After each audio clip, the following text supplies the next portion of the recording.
Last week, we tackled one of retirement's biggest questions. Should you buy long-term care insurance or self-fund? And for those who determine insurance makes sense, the follow-up advice from experts seems pretty straightforward. Buy a traditional policy in your mid-50s, pay premiums for a few decades, and you'll be protected when you need it. Despite that conventional wisdom, traditional long-term care policies have essentially disappeared from the market. In 2002, over 750,000 Americans bought traditional policies. Today, it's around 60,000, a 92% collapse. Meanwhile, hybrid long-term care policies have exploded to over 500,000 sales per year. So what's going on here? Are more people buying hybrid policies because they're genuinely better, or is there something else at play? The truth is, the answer depends entirely on your situation, and unfortunately, many people are being sold policies that don't actually fit their needs. So in this episode, I'm breaking down everything you need to know before buying long-term care coverage: when to buy, traditional versus hybrid policies, the real costs versus the advertised costs, and 3 critical implementation details that can make or break your coverage when you actually need it.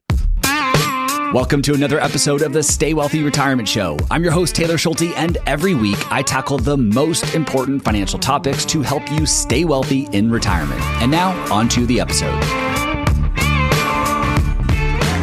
As I mentioned last week, just because you determine that you can self-fund for long-term care doesn't automatically mean that you should skip buying insurance. And there are 2 primary reasons why. First, self-funding still carries real risk, and even the best retirement plan can be derailed by the unexpected. For example, maybe the cost of care skyrockets beyond the assumptions used in your planning scenarios. Or perhaps the timing works against you and your long-term care event coincides with a severe market downturn, forcing you to sell investments at the worst possible moment. Or maybe life throws you another curveball entirely. Suddenly you're helping to support an adult child going through a divorce, or you're helping to raise a grandchild, or you're facing your own unexpected medical expenses on top of long-term care needs. The point is, self-funding assumes everything else in your plan goes according to plan. And as we all know, life rarely cooperates that neatly. The second reason is that peace of mind has real value. I've had clients tell me, Taylor, I know the math says that my plan is healthy and can absorb a long-term care event, but I just don't want that uncertainty hanging over my head. And you know what? It's completely valid. If having an insurance policy allows you to sleep better at night, travel with less worry, and maybe spend on experiences without constantly second-guessing whether you're preserving enough for a potential medical event, that psychological benefit is worth something. It may not show up in a spreadsheet, but it absolutely shows up in your quality of life. Now, if your analysis reveals that your retirement plan simply cannot absorb an average long-term care event, if it reveals that the events you've modeled would jeopardize your financial security or even burden your family, then insurance isn't just a nice to have, it's a necessity, especially since the majority of people over age 65 will experience some form of a long-term care event in their lifetime. This is where long-term care insurance can get a little tricky because unlike other forms of insurance where you can estimate costs with reasonable accuracy, like replacing a car or rebuilding a home, predicting the cost of a future long-term care event is nearly impossible. Will you need care for 3 months or 3 years? Will you need basic assistance at home or intensive memory care in a facility? Will costs be $5,000 a month or $15,000? It's this uncertainty that makes the decision so challenging. You might end up paying premiums for decades and never file a claim. But that's true of most insurance. You're not hoping to use it, you're hoping to have it if you actually need it. The key is making an informed decision that aligns with your specific situation, your risk tolerance, and of course your values. So once you've worked through the decision of whether long-term care insurance makes sense for your situation, the next natural question before analyzing different options is, when should you actually buy it? So unlike life insurance, where buying when you're young almost always saves you money, long-term care insurance presents a more complex trade-off. Buy it when you're younger, say in your 40s, and you'll lock in lower premiums. but you'll also be paying those premiums for potentially 30 or even 40 years before you ever need to file a claim. In other words, you're spending decades writing smaller checks for coverage that you're not using. Now, if you buy it when you're older, say in your late 60s or early 70s, your annual premiums will be significantly higher, but you'll likely be paying for a shorter period of time before potentially needing care. So which approach comes out ahead? Well, it depends on how long you live, when you need care, and how long you'll need it for. All variables that are, of course, impossible to predict.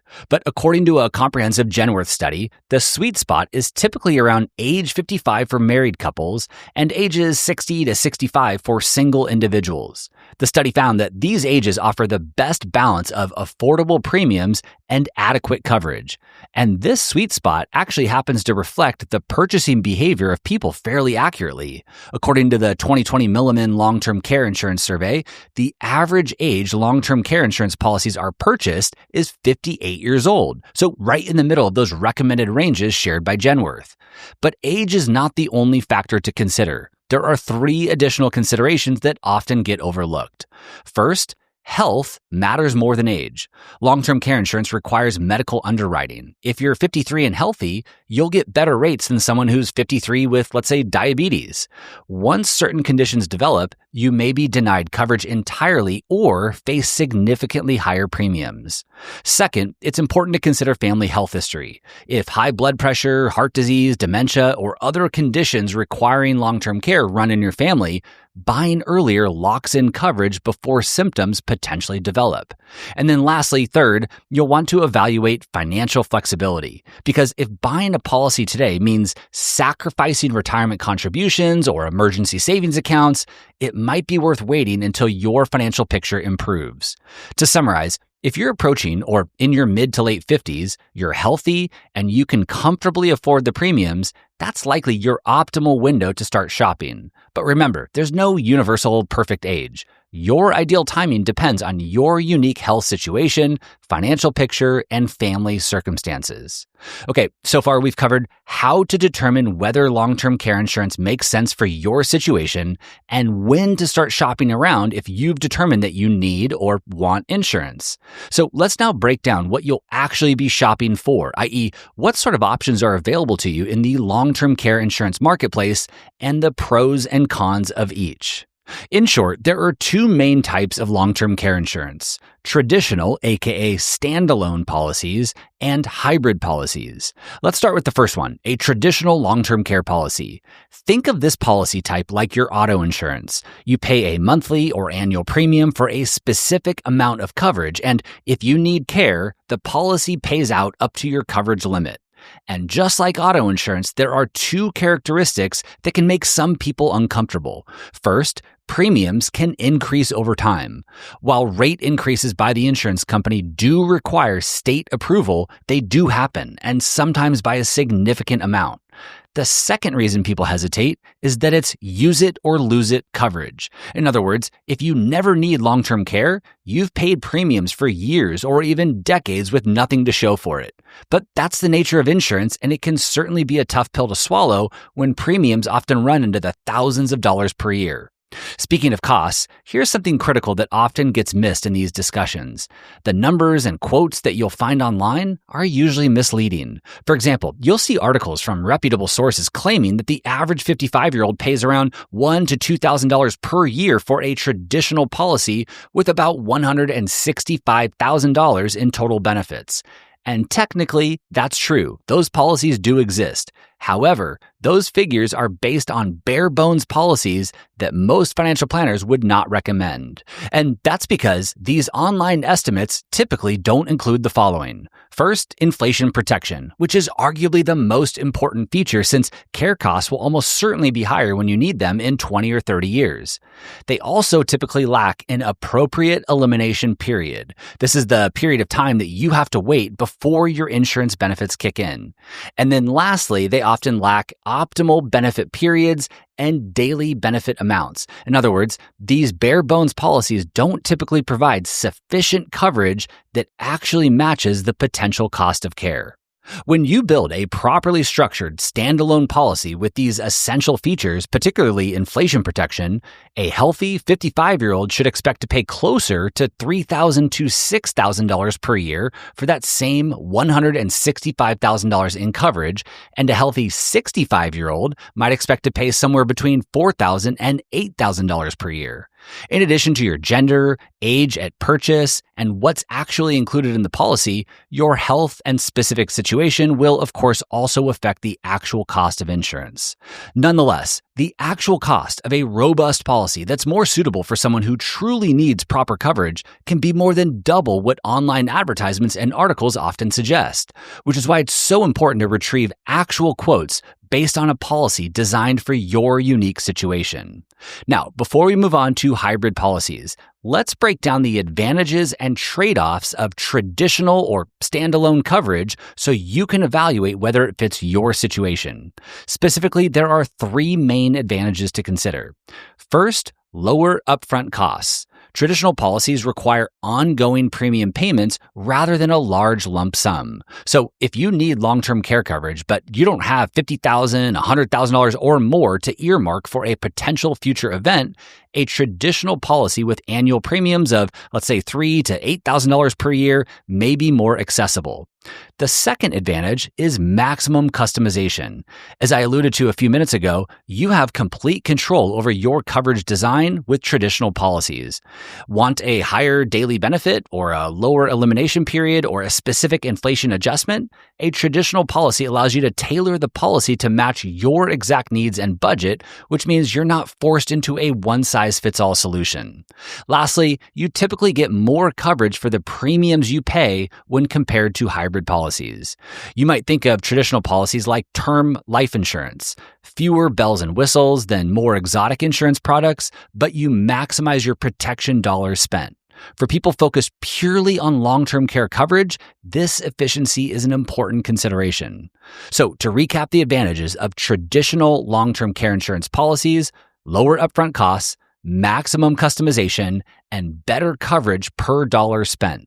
Now, let's review the three drawbacks. Number one, premium increases in many states are not capped. As an extreme example, in 2019, Blue Cross Blue Shield of Florida notified policyholders of premium increases averaging 94%. These dramatic increases trace back to the late 1990s and early 2000s when insurers drastically underpriced their policies. They didn't anticipate how many people would file claims, how long they'd need care, or how expensive that care would become, and as a result, the market imploded. In 2002, over 750,000 people bought traditional long-term care policies. By 2019, just 57,000, which remains the approximate average number of policies purchased each year today.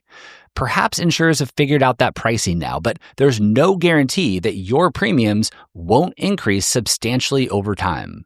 The second drawback is one that we briefly discussed already, which is you might pay for a policy that you never use. At $5,000 per year for, let's say, 25 years, that's $125,000 in premiums with potentially nothing to show for it. If instead you took that $5,000 per year and invested it over 25 years and earned just a 5% rate of return, your ending balance would be around $250,000. At a 7% rate of return, it would have been closer to $330,000. This highlights the fundamental insurance trade-off, and it's especially painful with long-term care given the high costs and uncertainty about whether you'll ever need it. The last drawback is one that is not talked about enough, and that is reimbursement hassles and caregiver restrictions. For context, traditional standalone policies operate on a reimbursement model. You pay out of pocket, submit your receipts, and then you wait to be reimbursed. During an already challenging time, this administrative burden can easily feel overwhelming, especially for an aging adult experiencing medical challenges. Even more limiting is that most policies require care from licensed medical professionals. For example, if your spouse, adult child, or close friend wants to help with what's referred to as the 7 activities of daily living, you typically cannot use your insurance benefits to compensate them. This restriction not only increases your costs, since professional caregivers charge more, but also reduces your flexibility during a vulnerable time. So, to recap the drawbacks of traditional policies, premium increases are not capped in many states, you might pay for something you never use, and you may experience reimbursement hassles and caregiver restrictions. Now, despite these drawbacks, traditional policies still make sense for many people, particularly those who want maximum coverage efficiency and can handle the premium payment structure. But as mentioned earlier, they're not the only option. Hybrid policies take a completely different approach, and while there are important trade-offs to consider, for some people, they are the more appropriate option. So, what exactly is a hybrid policy? A hybrid policy combines long-term care benefits with life insurance, typically by pairing an indexed universal life insurance policy with a long-term care rider attached. And unlike traditional policies with ongoing annual premiums, with a hybrid policy, you fund it with a single lump sum payment. Here's how it works. Let's use John, a healthy 55-year-old male, as an example. John pays $100,000 for a hybrid policy and in turn receives $500,000 in long-term care benefits plus a $150,000 life insurance death benefit. So if he buys the policy today and dies tomorrow without ever needing care, his named beneficiaries receive the $150,000 death benefit. In other words, his $100,000 premium wasn't wasted.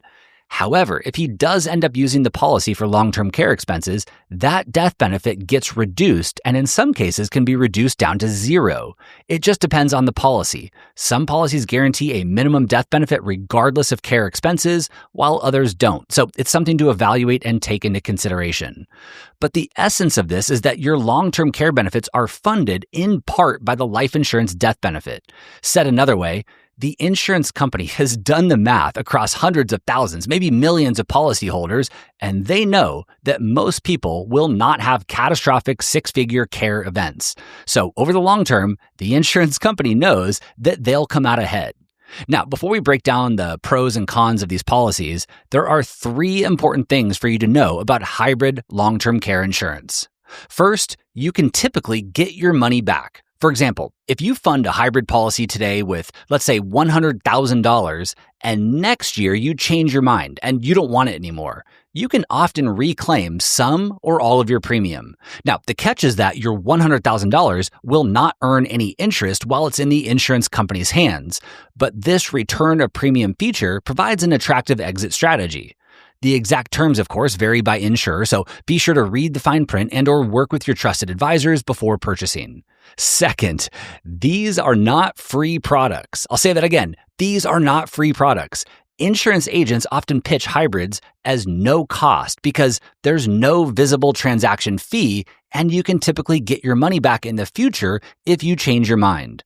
But make no mistake, costs are baked into the policy economics. For example, the life insurance and long-term care coverage you receive in exchange for your lump sum payment is reduced to help cover what the insurance company spends on marketing, administration, and even commissions to their salespeople. For example, going back to our friend John for a second, if his policy was truly free, maybe he would have received $600,000 of long-term care benefits instead of $500,000. You are most certainly paying fees, you just might not see a line item for them. Lastly, commissions can be massive. In fact, advisors and insurance agents can earn up to 5 to 7% commissions on these policies. That's $5,000 to $7,000 for every $100,000 sold, and perhaps explains why over 500,000 hybrid policies are sold each year compared to just 60,000 traditional policies. Nothing is free. Insurance does cost money, but understanding the compensation structure of the person enthusiastically recommending the policy to you is an important consideration. Okay, with those things out of the way, let's now break down the advantages and trade-offs of hybrid policies so you can evaluate whether they fit your situation. The first advantage is that they have lower minimums and some extra flexibility. In addition to lower minimums providing more accessibility, It also allows purchasers to get creative and buy multiple smaller policies. For example, instead of just one $100,000 policy, you could potentially buy 4 $25,000 policies, allowing you to cancel one of the policies in the future if you no longer need it while keeping the others intact. With a single large policy, it's all or nothing, and you lose that flexibility. The second advantage is that they are 1035 exchange eligible. Unlike traditional policies, you can transfer funds from an existing cash value insurance policy, like an old whole life policy that you don't need, into a hybrid long-term care policy through what's called a 1035 exchange. This defers capital gains taxes and converts an asset that you may not need anymore into potentially valuable coverage, all without touching your cash savings. The third advantage is that they are easier to qualify for.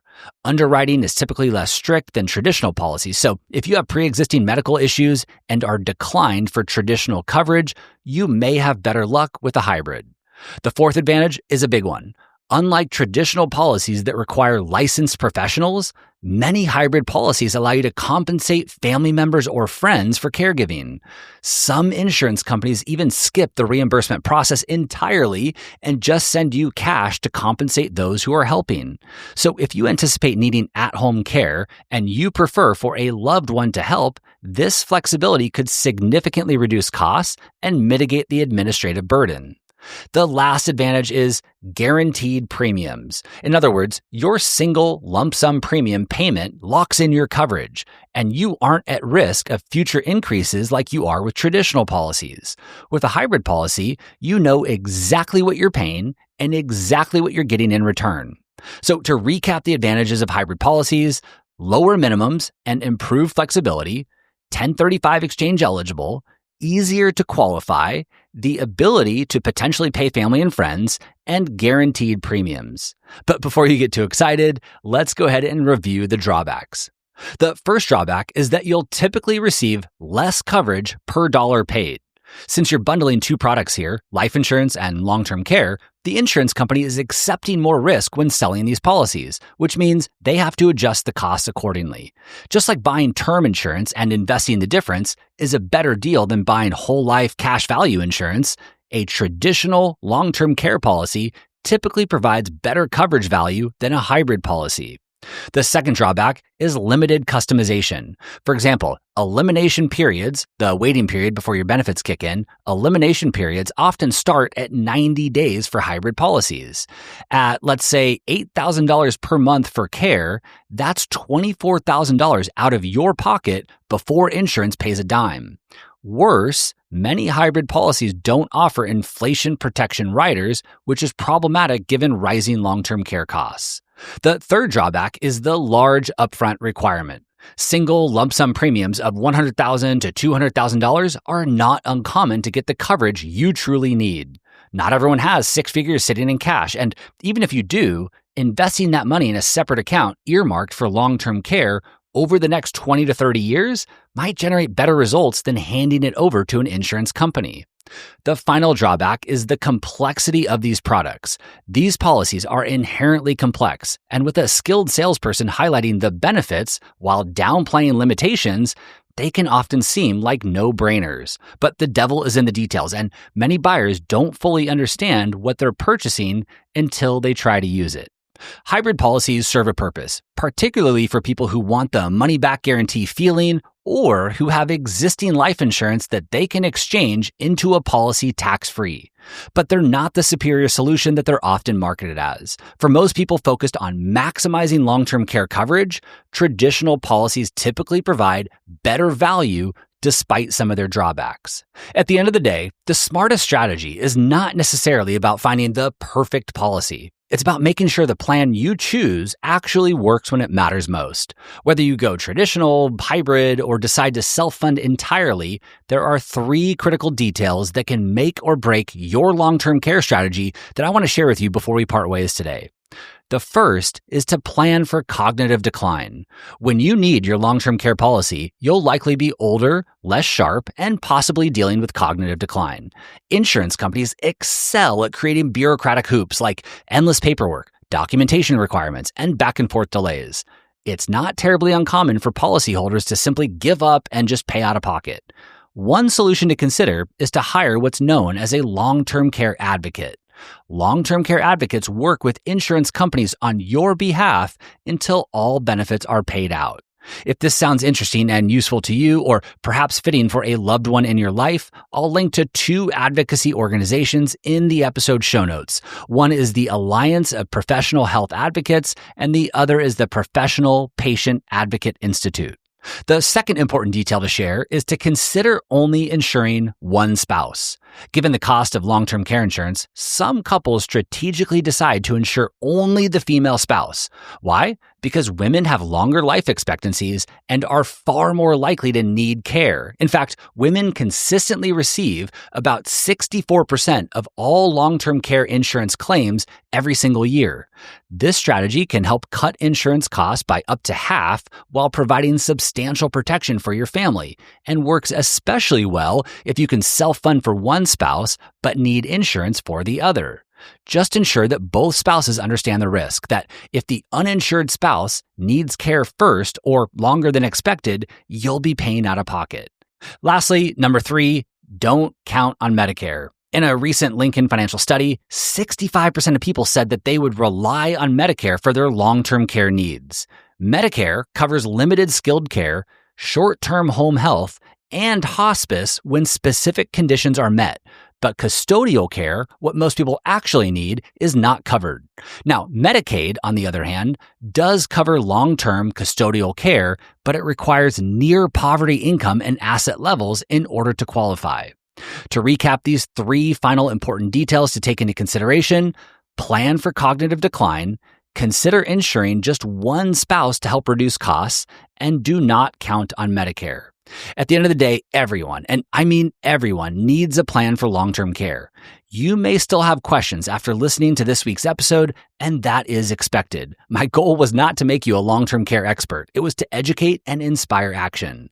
That action might be buying insurance, earmarking savings to self-fund, having honest family conversations about expectations and responsibilities, or a combination of all the above. Just be sure that you work towards taking action, because hoping it won't happen is not a plan. It's a recipe for catastrophic financial consequences when you're least prepared to handle them. As mentioned last week, if you need or want professional help with evaluating your long-term care needs and building a fully coordinated retirement and tax plan, my team and I would be honored to have a conversation to see if we would be a good fit to work together. You can follow the link in the episode description right there in your podcast app to schedule a free retirement strategy session. Thank you, as always, for listening. And once again, to view the research and resources referenced in today's episode, just head over to youstaywealthy.com/258.